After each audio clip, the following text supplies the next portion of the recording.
Қымбатты ағайын, сіз қазір еститін сөздер ақиқат. Сіз қаласаңыз, олар бүкіл өміріңізді өзгертпекші. Өйткені бұл сөздер Құдайдың жүрегінен шыққан. Құдай сізді сүйеді. Сіз ғұмыр бойы іздеп жүрген әкеңіз, әрі досыңыз Құдайдың өзі. Ал мынау оның сізге жазған хаты.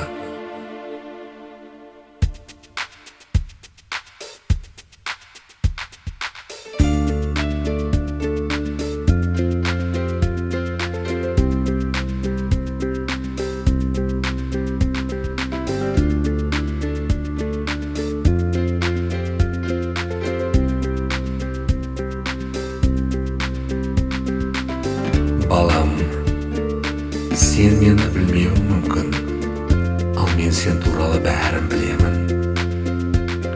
Сенің не істеп, не ойлап жүргеніңді көріп жүрмін.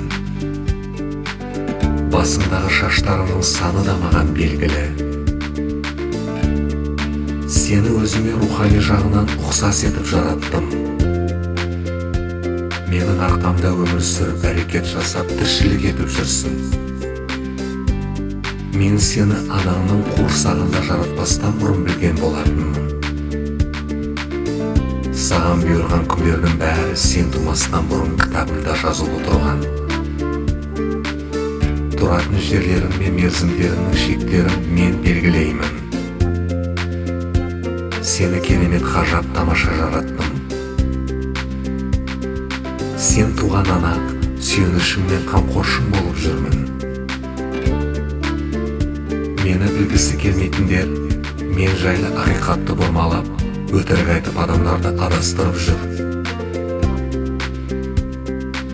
Мен адамды алыстан жазалай беретін ашушаң Құдай емеспін. Мен сүйіспеншілікке толы рахымды Құдаймын. Осы сүйіспеншілігімді саған көрсеткім келеді. Өйткені сен менің баламсың, ал мен әкеңмін. Жердегі әкең саған жақсылық жасауды біледі. Ондай болса, көктегі менің саған одан да көп жақсылық жасайтыныма ешбір шүбәсіз бол. Мен мүлтіксіз әкемін. Мен берген қай нәрсе де игі.